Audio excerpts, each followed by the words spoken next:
Les invito a que vayan buscando en su Biblia en la epístola a los Hebreos. La semana pasada nosotros continuamos en nuestro segundo mensaje en la carta a los Hebreos bajo el tema Jesús es. Y brevemente recordando el contexto, recuerden que el autor le está escribiendo a un grupo de creyentes judíos, quienes se están encontrando en una situación difícil. Se están encontrando bajo persecución, se están encontrando bajo opresión, se están encontrando en minoría donde ellos se encuentran. Y a causa de eso, algunos están considerando regresar a su fe antigua, regresar a la religión del judaísmo. Y el autor de los Hebreos le está escribiendo, recordándoles, no hagan eso. Porque Jesús es el cumplimiento de todo lo que nosotros estábamos esperando. No regresen a aquello que ya se cumplió, permanezcan en el nuevo pacto. Y vimos que en esos primeros 4 versos, tanto que pudimos aprender y sacar, ¿verdad? Vimos primeramente que Jesús es el profeta de Dios. Que aunque Dios había elegido en el tiempo pasado hablar a los padres por medio de los profetas, ahora ha hablado por medio del Hijo. Pero también vimos que Jesús es el creador del universo, que todo fue creado por y a través de Jesús. Vimos que Jesús es el heredero de todo, y todo es todo. Él es el heredero, el digno de recibir la herencia de todo. Jesús también es el representante de la gloria y el carácter de Dios. Si quieren saber cómo es el Padre, miramos a Jesús y vemos el resplandor y la gloria exacta del Padre. También vimos que Jesús es el sustentador de todo. Si Jesús no sostiene las cosas por sus palabras, las cosas dejan de existir.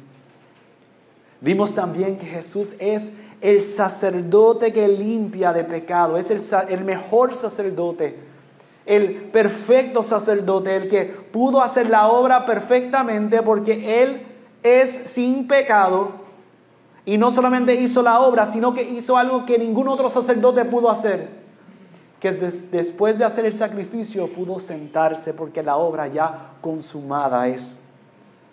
Pero también vimos que Jesús es el Rey soberano, que Él gobierna en majestad, que Él es el Rey prometido, el mejor Rey. Y por último vimos que Jesús es el Hijo mayor que los ángeles. Vimos cómo Jesús no es un ángel, sino el creador de los ángeles. Y hoy nosotros vamos a mirar cómo el autor comienza a expandir el significado y las implicaciones específicamente de este último punto.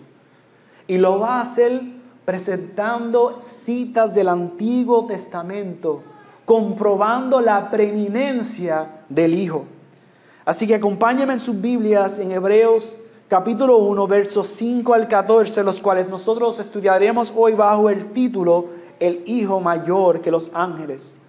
Vamos a leer el texto, oraremos y comenzaremos nuestro tiempo a través del texto. La epístola de los Hebreos, capítulo 1, versos 5 al 14. Porque ¿a cuál de los ángeles dijo Dios jamás: Hijo mío eres tú, yo te he engendrado hoy? Y otra vez, yo seré padre para él, y él será hijo para mí. De nuevo, cuando trae al primogénito al mundo, dice: y lo adoren todos los ángeles de Dios. De los ángeles dice: el que hace a sus ángeles espíritu y a sus ministros llama de fuego. Pero del Hijo dice: tu trono, oh Dios, es por los siglos de los siglos, y cetro de equidad es el cetro de tu reino. Has amado la justicia y aborrecido la iniquidad. Por lo cual Dios, tu Dios, te ha ungido con óleo de alegría más que a tus compañeros. También tú, Señor, en el principio pusiste los cimientos de la tierra, y los cielos son obra de tus manos. Ellos perecerán, pero tú permaneces. y todos ellos como una vestidura se envejecerán, y como un manto los enrollarás, como una vestidura serán mudados, pero tú eres el mismo, y tus años no tendrán fin. Pero ¿a cuál de los ángeles jamás ha dicho Dios: siéntate a mi diestra, hasta que ponga a tus enemigos por estrado de tus pies? ¿No son todos ellos espíritus ministradores enviados para servir por causa de los que heredarán la salvación? Oremos. Amado Señor, hemos leído tu palabra. Esta es tu palabra revelada a nosotros, dada como gracia a nosotros, por el cual nosotros somos edificados, por el cual nosotros podemos conocerte a ti. Y ahora venimos como una iglesia pidiendo que hables a nuestra vida por medio de tu palabra. No necesitamos otra revelación. Lo que necesitamos de ti es la gracia de poder escuchar y entender tu palabra. La gracia de que tu Espíritu Santo aplique tu palabra en nuestros corazones y que seamos transformados para poder salir de manera distinta a cómo nosotros llegamos. Da entonces, Señor, gracia a nuestros oídos para escuchar y recibir tu palabra, y da gracia a mí, tu siervo, al predicarla. Que pueda predicarlo con reverencia y fidelidad, Señor. Que no diga más de lo que tenga que decir, pero tampoco que diga menos, Señor. Que seas tú hablando a tu pueblo, Señor. Todo para la alabanza de tu gloria, Señor. Y todo porque tú eres digno de nuestra adoración y alabanza. Gracias, Señor. En el nombre de Jesús oramos. Amén y amén. ¿Qué vamos a ver hoy? ¿Cómo he dividido nuestra porción de esta mañana? Lo dividí en 3 partes. Primeramente, nosotros vamos a ver que el Hijo es mayor que los ángeles. Al mirar el primer punto, Él es el primogénito del Padre. Y vemos eso en el verso 5 y 6. Luego miraremos que Él es el ungido Rey eterno. Los versos 7 al 12. Y por último veremos que Él es el Salvador victorioso. En los últimos 2 versos del 13 al 14. Así que comencemos mirando los primeros 2 versos del 5 al 6. Pero voy a hacer trampa, voy a regresar al 4 un momentito. Porque el 4 nos ayuda a hacer la transición para entender por qué el autor ahora va a expandir y por qué es importante que explique todo lo que está ocurriendo aquí.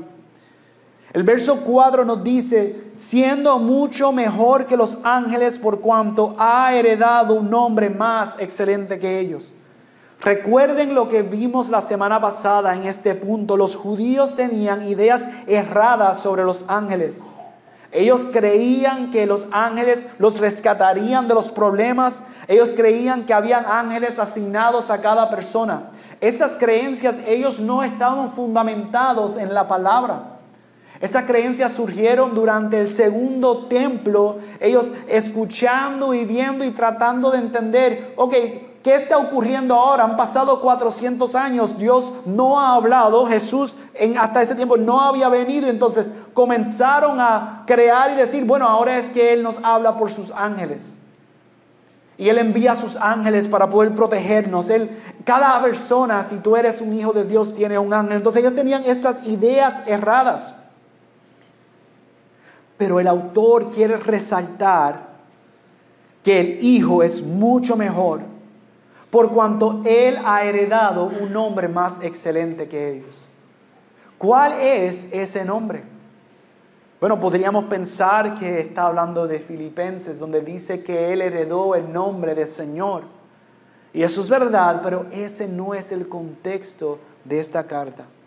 ¿Saben cuál es el nombre que el autor enfatiza? El de Hijo. El nombre que el Hijo ha heredado y que es más excelente que los ángeles es el del Hijo. El autor nos comienza a mostrar eso en los versos 5 y 6, donde vemos que el Hijo es el primogénito del Padre. El verso 5, el autor comienza diciendo y haciendo una pregunta. ¿A cuál de los ángeles dijo Dios jamás: Hijo mío eres tú, y yo te he engendrado hoy? Yo seré padre para él y él será hijo para mí. La audiencia que está recibiendo esta carta, ¿saben la respuesta? A ninguno. En ningún lugar podemos encontrar que Dios haya hablado a un ángel de manera singular y le haya dicho, tú eres mi hijo. En Job se describe a los ángeles como los hijos de Dios, pero en ningún momento, solamente eso es en forma grupal, pero en ningún momento nosotros vemos a Dios llamar a un ángel su hijo. Y esto es importante, y lo que hace ahora el autor nos enseña a nosotros lo que nosotros debemos hacer cuando nosotros hablamos algo.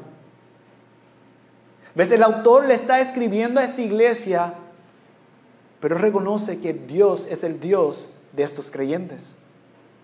Y él reconoce que la autoridad con la cual él les va a hablar tiene que venir de parte de Dios. Por lo tanto, él no va simplemente a decir lo que él piensa, él va a ir a la fuente más segura, a la profecía más segura, la Escritura misma. Y lo primero que él hace cuando hace esas preguntas, esos 2 puntos, él está citando el Salmo 2:7 y 2 Samuel 7:14. Primeramente, cuando cita y dice, hijo mío eres tú, yo te he engendrado hoy, yo seré padre para él y él será hijo para mí. Es importante que nosotros reconozcamos el énfasis en ese yo. En el griego esa palabra es enfático, es el Padre está enfatizando, Él está resaltando, esa es la identidad, tú eres mi hijo. Y como hijo, tú eres el heredero de las naciones. Eso es lo que ocurre en el Salmo 2. Lo que está diciendo ahí cuando dice, hijo mío eres tú, yo te he engendrado. Todo lo que ocurre en ese segundo salmo nos deja saber que el Hijo hereda todas las naciones, que Él regirá y juzgará a todas las naciones, que Él es alegría para todos aquellos que en Él se refugian. Él es el refugio. Dice, bienaventurados aquellos que se refugian en Él. Significa que esa es su alegría, el poder refugiarse en Él. Y en 2 Samuel 7:14, ¿qué está ocurriendo aquí? ¿Qué punto está haciendo el autor a esta audiencia que quiere regresar al viejo pacto? Él está diciendo, todo lo que ocurrió en el viejo pacto era para el propósito esperando al Mesías prometido. Esperando al Rey. 2 Samuel 7:14, él está identificando a Jesús como aquel Mesías, aquel Rey del linaje de David. Es interesante en esa porción, en ese texto, ¿qué está ocurriendo? David está inquietado. Él dice, yo tengo una casa, pero yo quiero levantar una casa para Dios. Y él va al profeta, él dice, yo quiero levantar una casa para Dios, pero Dios le envía un mensaje a través de ese profeta. Y le dice, tú no levantarás una casa para mí, pero de tu descendencia yo levantaré a aquel que levantará una casa para mí.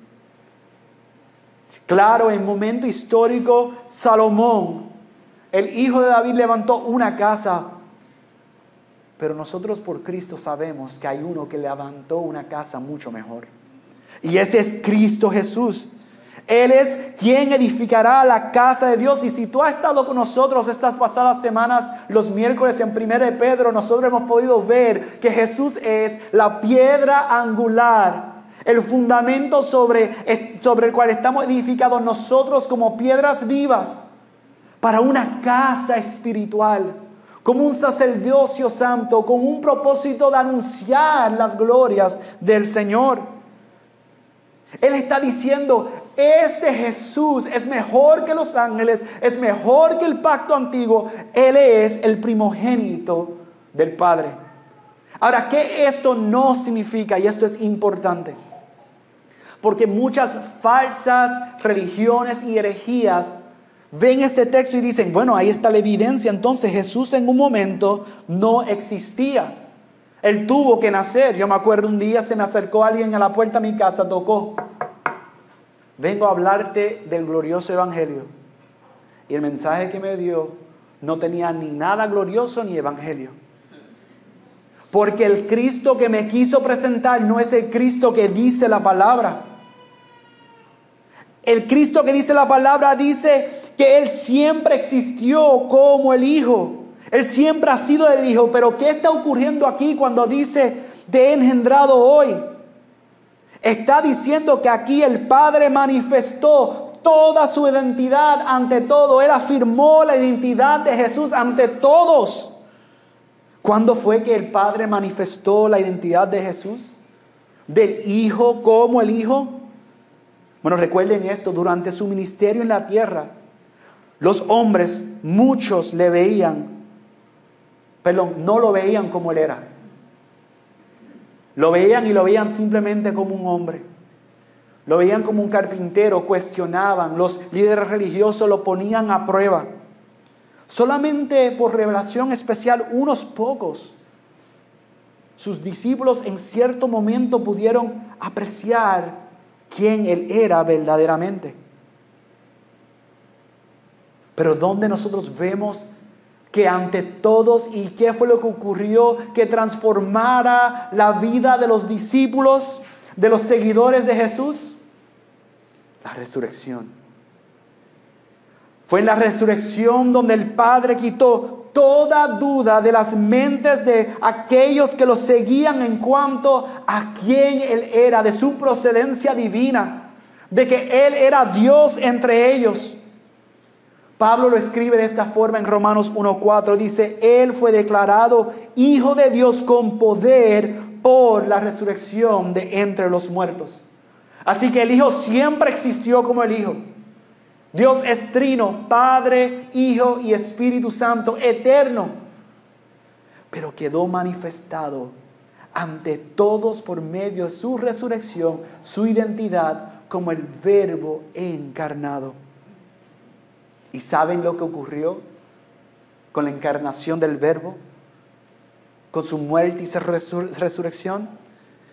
En el verso 6 el autor continúa y dice, de nuevo cuando trae al primogénito al mundo, dice, y lo adoren todos los ángeles de Dios.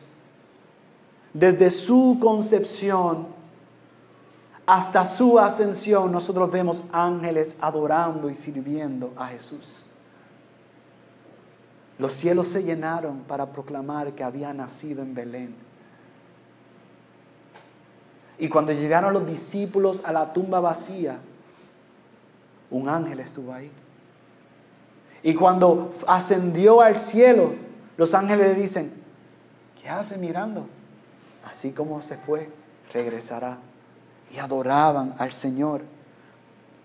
Pero aquí el autor está hablando también de un texto en Deuteronomio 32:43 donde él está citando a la Septuaginta. Y mira lo que dice en ese contexto. Dice, regocíjense las naciones con su pueblo y lo adoren todos los ángeles de Dios. ¿Por qué? Porque Él vengará la sangre de sus siervos. Traerá venganza sobre sus adversarios y hará expiación por su tierra y su pueblo. ¿De quién está hablando ahí el autor de Deuteronomio? Está hablando de Dios en el Antiguo Testamento, y ahora el autor a los hebreos de esta carta le está diciendo, este es el Hijo, esto aplica al Hijo, esto se cumple en el Hijo, y por lo tanto los ángeles deben adorar al Hijo. Solamente hay uno que procede de Dios y que refleja perfectamente el carácter del Padre. Y solamente eso es posible porque Él es de la misma esencia que el Padre. Él es eterno, Él es Dios completamente, Cristo Jesús. Él es el Hijo, Él es nuestro Señor Jesucristo. Y por eso el Hijo es mayor que los ángeles. Pues como el primogénito del Padre, al ser de una misma esencia que Él tiene primacía y autoridad sobre el reino de su Padre. Y Él es el Hijo de Dios digno de adoración. John Newton, un autor de la canción Sublime Gracia, escribió esto sobre esta realidad de que los ángeles adoren al Hijo. Cuando estuvo en la tierra en estado de humillación, aunque despreciado y rechazado por los hombres, Cristo fue visto y reconocido por los ángeles. Su deber la deber de los ángeles y la nuestra es la misma. Jesús se nos propone como el objeto de nuestro supremo amor y dependencia. Y así como se nos ordena, Salmo 2, mira la referencia, besar al Hijo y rendirle homenaje, así cuando Dios lo trajo al mundo dijo que todos los ángeles de Dios le adoren. El Padre mismo está diciendo, este es mi Hijo en quien tengo complacencia. Él es Dios encarnado. Adórenle, escúchenle, obedézcanle, porque Él es el primogénito del Padre y Él es el ungido Rey eterno. Sigamos los versos 7 al 12. El autor va a comenzar citando otra cita adicional, Salmo 104, verso 4, donde dice, el que hace a sus ángeles espíritus y a sus ministros llama de fuego. ¿Notan el contraste que hace ahí? El autor está describiendo a los ángeles como servidores del que hace que ellos hagan esas cosas, como servidores al Hijo. El Salmo 104, cuando vamos a ese salmo, resalta cómo Dios cuida de sus obras, de toda la obra de su creación. Y entre esta obra de creación están los ángeles. El Hijo es Dios, los ángeles no, ellos son criaturas. Pero ¿saben qué? Esto no quita que los ángeles sean seres temerosos. Cuando en Isaías se encuentra ante la gloria del Señor, Él describe a los ángeles no como nosotros los vemos hoy en día. Yo hice la prueba, yo entré en Amazon y yo dije, ¿qué dice el mundo de ángeles? Más de 50,000 libros. Vas a cualquier tienda de libros, muchísimos. El ángel de la guardia, el ángel de San Valentín. Tú me perdonas, pero los ángeles no son así. No son bebés en pañales, por bonito que se vea, con alas, esperando flecharte con amor. Los ángeles son seres espirituales, celestiales, gloriosos, quienes presencian y ven y adoran al Dios de toda gloria. Entonces, por eso aún Juan, el apóstol, cuando en Apocalipsis se nos dice que él está viendo toda esta revelación y un ángel se le pone, él se postra y el ángel le dice, no me adores a mí, adora a Dios. Los ángeles son seres temerosos, pero no son Dios. Y aun cuando el hombre encuentra a los ángeles impresionantes, los ángeles mismos están asombrados con Jesús. No están asombrados con sí mismos. No están asombrados con otros ángeles. No están asombrados con otra creación. Están asombrados con Jesús. No dejan de quedar perplejos con Jesús. Le adoran, le obedecen al Hijo porque Él es el ungido Rey eterno. Y del verso 8 al 12 se nos describe a este Jesús glorioso. El 8 no empieza a decir, pero del Hijo dice, tu trono, oh Dios, es por los siglos de los siglos. Es eterno, permanece, y cetro de equidad es el cetro de tu reino. Has amado la justicia y aborrecido la iniquidad, por lo cual Dios, tu Dios, te ha ungido con óleo de alegría más que tus compañeros. Nuevamente, ¿qué hace el autor de esta carta?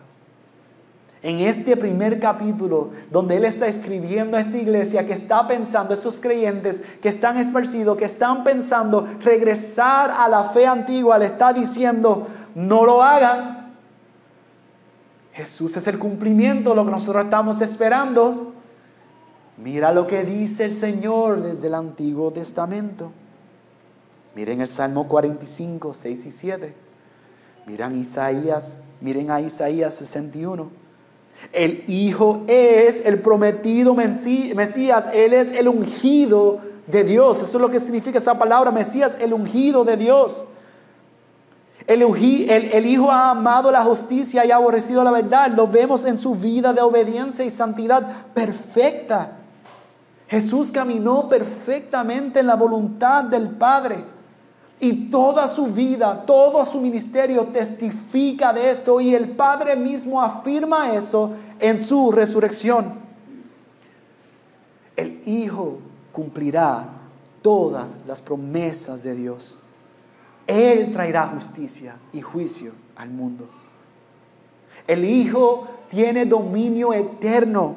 Es importante ese énfasis que habla. El trono es por los siglos de los siglos. Es para siempre. Su cetro, su scepter, su bastón es justo, es de equidad. Su reino es justo. El hecho que el Hijo esté reinando nos dice que Dios está reinando en justicia eternamente. Y eso tiene que traer alegría y gozo a todos los que estamos en su reino. Que el Hijo esté reinando son buenas noticias, amada iglesia. Son muy buenas noticias porque el Hijo esté reinando, Dios está reinando sobre todo soberanamente. No solamente reina, sino como dice el verso 10 al 12. Tú, Señor, en el principio pusiste los cimientos de la tierra. Y los cielos son obra de tus manos. Ellos perecerán, pero tú permaneces. Y todos ellos como una vestidura se envejecerán. Y como un manto los enrollarás, como una vestidura serán mudados, pero tú eres el mismo y tus años no tendrán fin. Nuevamente, ya hemos aprendido que está haciendo el autor, está haciendo teología bíblica, está regresando al Antiguo Testamento. En esta pequeña porción de 10 versos, él cita sobre 7 textos del Antiguo Testamento. Él está diciendo a esta iglesia, no regresen a lo antiguo, Jesús es quien cumplió todo, miren. Aquí él cita el Salmo 102 y Isaías 51, donde él está recordando el Hijo, quien es Dios, es eterno, Él es el Creador, Él es el Mesías. Él es inmutable, Él no cambia y Él es exaltado por Dios. En contraste de toda la creación que cambia, perece, es temporal y envejece, el Hijo permanece para siempre. El Hijo ha existido desde el principio. Toda la creación pasará, mas el Hijo y su palabra permanecerá para siempre. Él es el ungido Rey eterno. Y su salvación es para siempre. Su justicia no disminuye, no cambia, porque Él permanece fiel. La práctica de lo que está haciendo el autor de esta carta a estos creyentes tiene que informarnos, amada iglesia. Él está viendo el cumplimiento de la palabra de Dios en Cristo Jesús. Y cuando Él escribe para animar a esos cristianos, lo hace compartiéndoles la palabra de Dios al pueblo de Cristo Jesús. John Owen, un puritano, escribió: la consulta y comparación de las Escrituras es un medio excelente para llegar a conocer la mente y la voluntad de Dios. Es deber de todos los creyentes regocijarse en la gloria, el honor y el dominio de Jesucristo. Es la naturaleza divina del Señor Cristo la que da eternidad, estabilidad e inmutabilidad a su trono y reino. Porque Él es eterno, porque Él es Dios, es que todo esto es real. Y por eso es, como dijo el salmista, tu trono, oh Dios, es para siempre. Todas las leyes y toda la administración del reino de Cristo por su palabra y espíritu son igualmente justas y santas. Su cetro es cetro de justicia. La justa administración, gobierno del Señor Cristo. En su gobierno proceden todos de su propia justicia habitual y de su amor hacia ella, porque Él es justo y Él ama, su reino es justo y muestra su amor. Y ahora, para cerrar esta porción, lo tercero que nosotros vemos en los versos 13 y 14 El Hijo es el Salvador victorioso y por eso es que Él es mucho más mejor que los ángeles.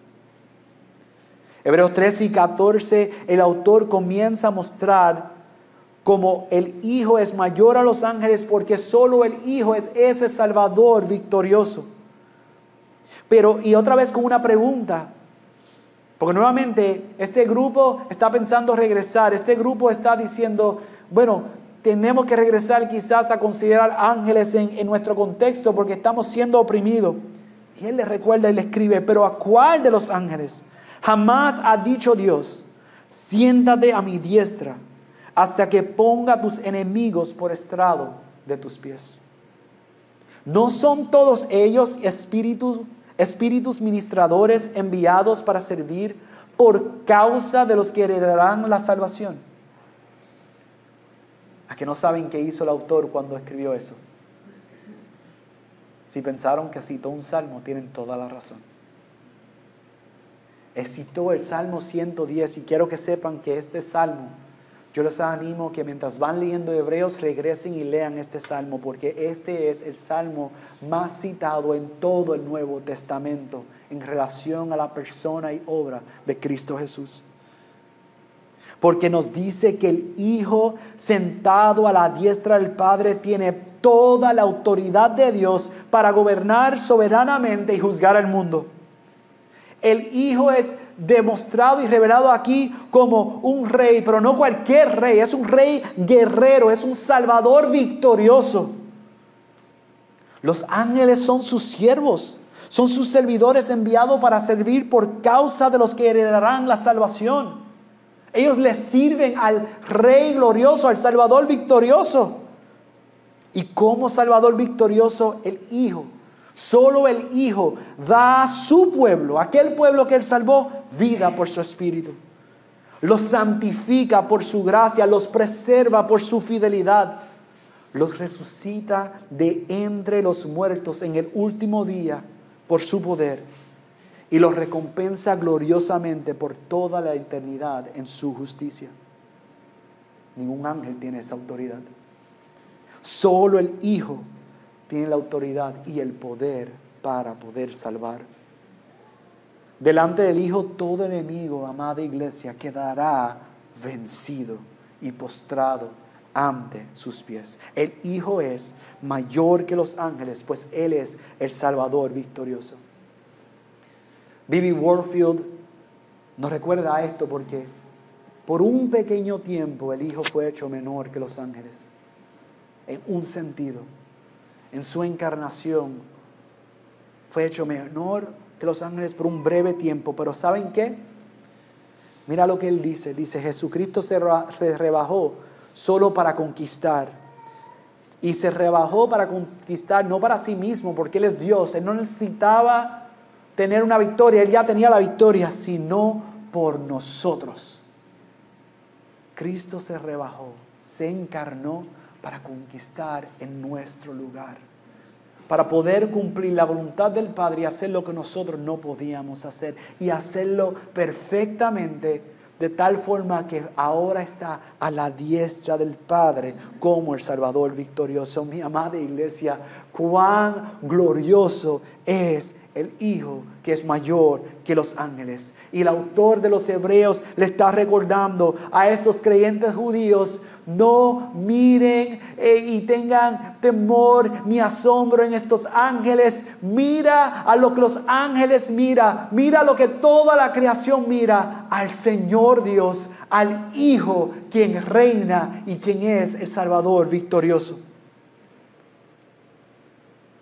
¿Cómo entonces nosotros podemos aplicar esto? Quizás podríamos decir, nos vamos a quedar aquí contemplando la hermosura y la gloria de Jesús todos los días de nuestras vidas mientras leemos su palabra. Y yo te digo, amén. Esa debe ser nuestra respuesta reverente hoy y cada día. Que podamos por medio de su palabra conocerle. Pero quiero compartirles algunas aplicaciones que creo que son prácticas, pero que nos confrontan, amada iglesia.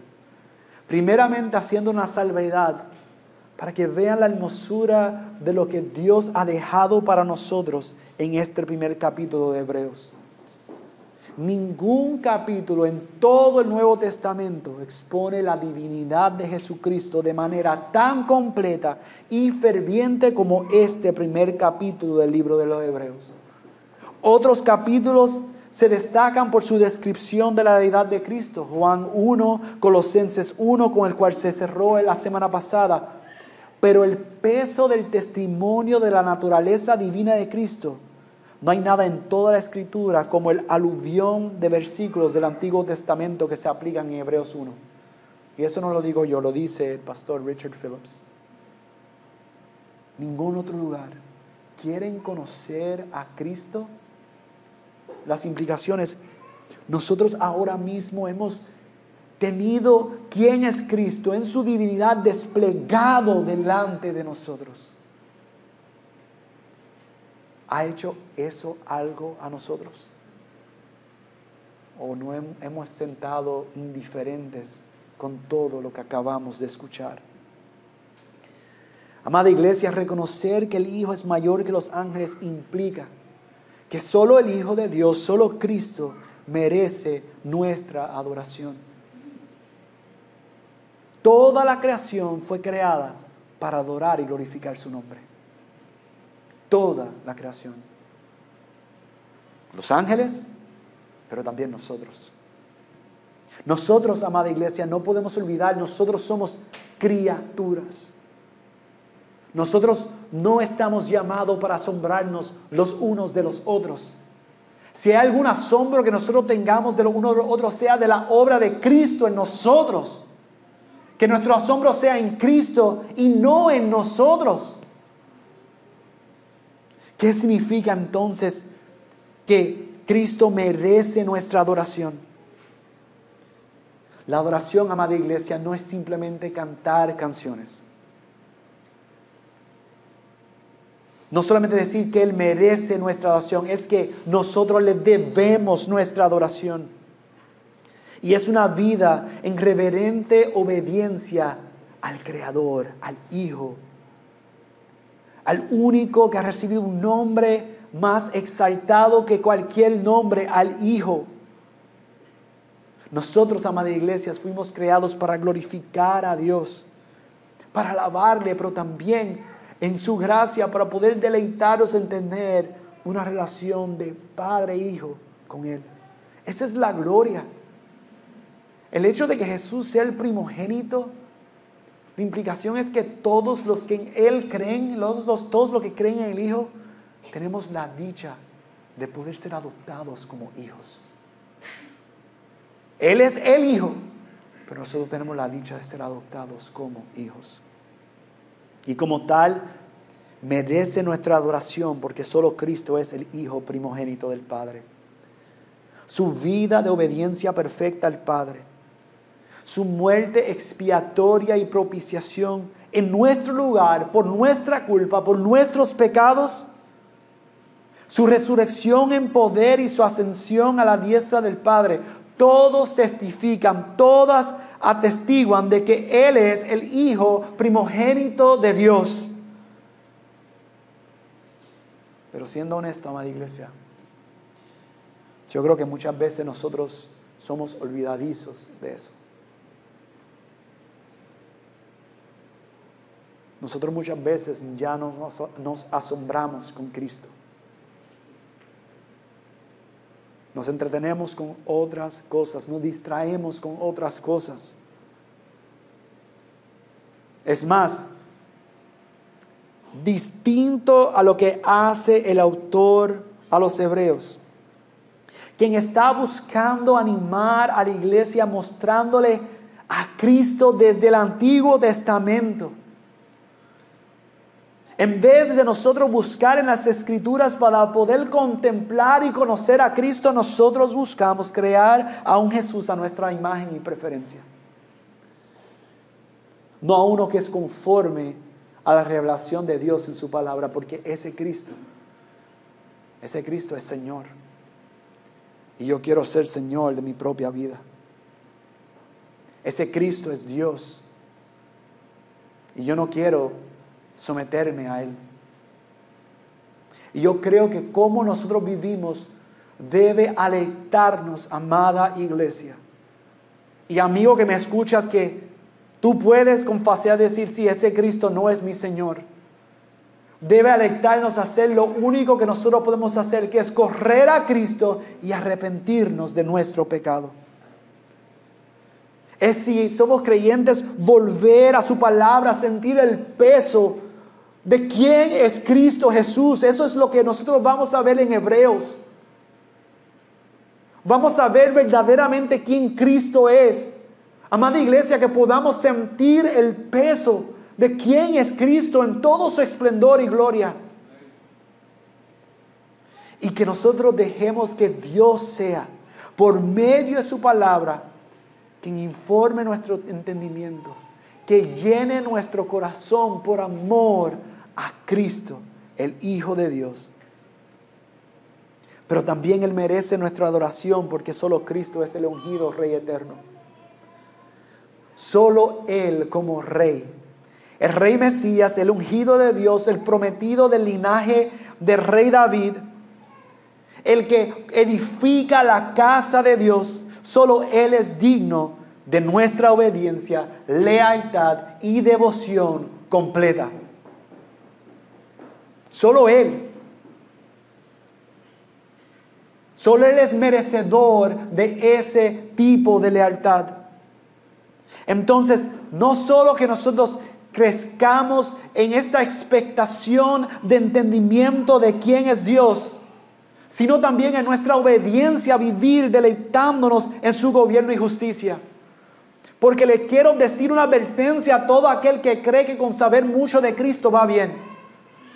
Si nuestra vida no va conforme a lo que sabemos, lo que estamos acumulando a nosotros es juicio sobre juicio.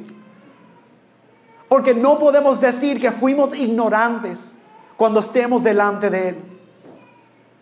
Porque no podemos decir, no lo sabía cuando estemos delante de Él.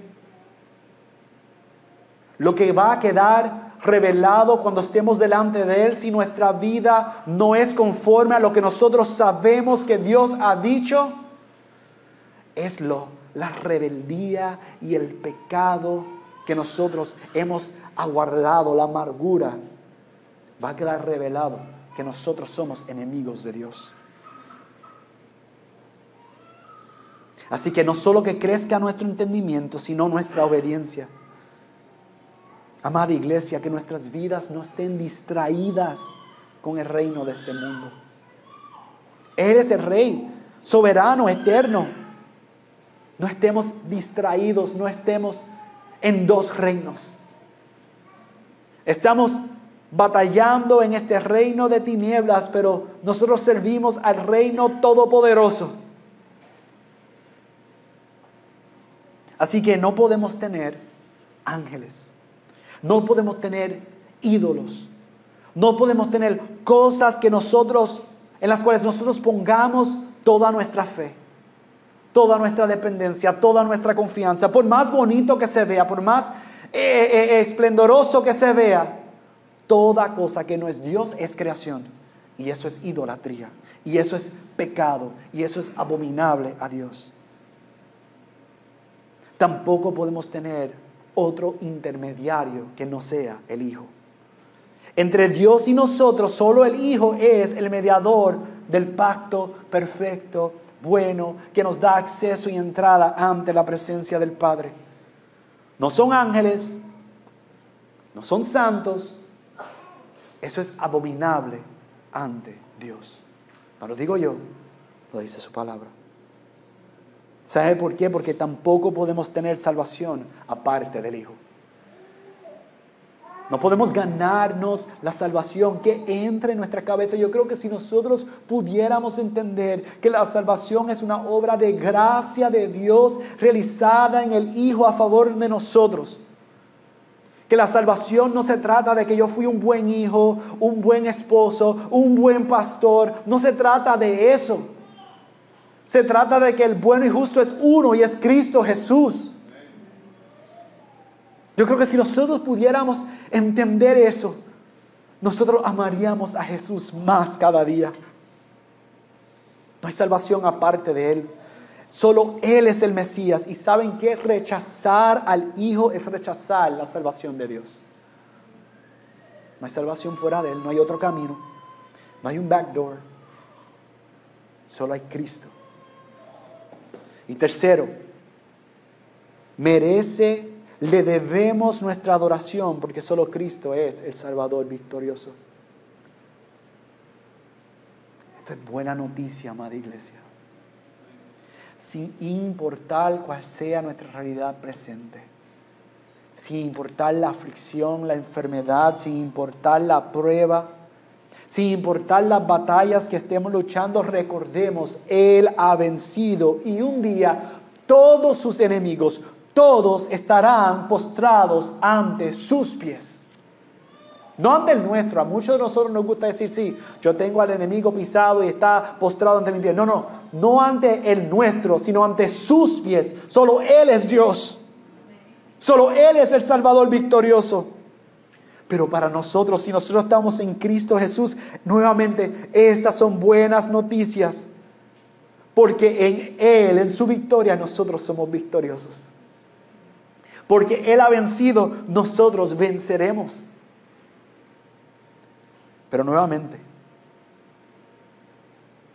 cuando dice que todos sus enemigos se postrarán delante de Él, amigo que me escuchas, si tú no estás en Cristo, si tu vida refleja que tú no estás en Cristo, si tu conciencia te acusa de que tú no estás en Cristo, ahí estás tú.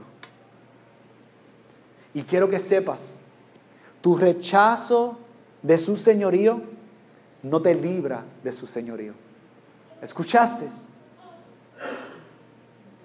Tu rechazo del señorío del Hijo no te libra de su señorío. Estás viviendo como si fuera tu propio Señor, pero un día estarás frente al verdadero Señor y Dios. Y aunque no te hayas postrado ante Él como Salvador y Señor ahora, en ese día tendrás que postrarte ante Él como Señor y Juez. Así que corre a Cristo. Corre a aquel que obedeció perfectamente. Corre a aquel, esta iglesia, estos creyentes que están pensando regresar. ¿Notan lo que hace el autor inspirado por el Espíritu Santo? Él está diciendo, no regresen, miren a Cristo. Amada iglesia, miremos a Cristo. Porque como cerró el pastor Félix la semana pasada, porque Jesús, Él es incomparable. Jesús es glorioso. Solo Él es el que ha heredado un nombre sobre todo nombre. Y nosotros como creación decimos amén. Él es el Hijo digno de nuestra alabanza y adoración. Solo Él es el digno de nuestra devoción, de nuestra adoración, de nuestra lealtad, de nuestra fidelidad. Por más débil que sea, solo Él es digno.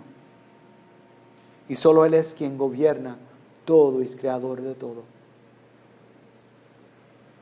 Ni ángeles, ni nada creado puede ni debe cautivar nuestro corazón. Solo el Hijo, solo Jesucristo.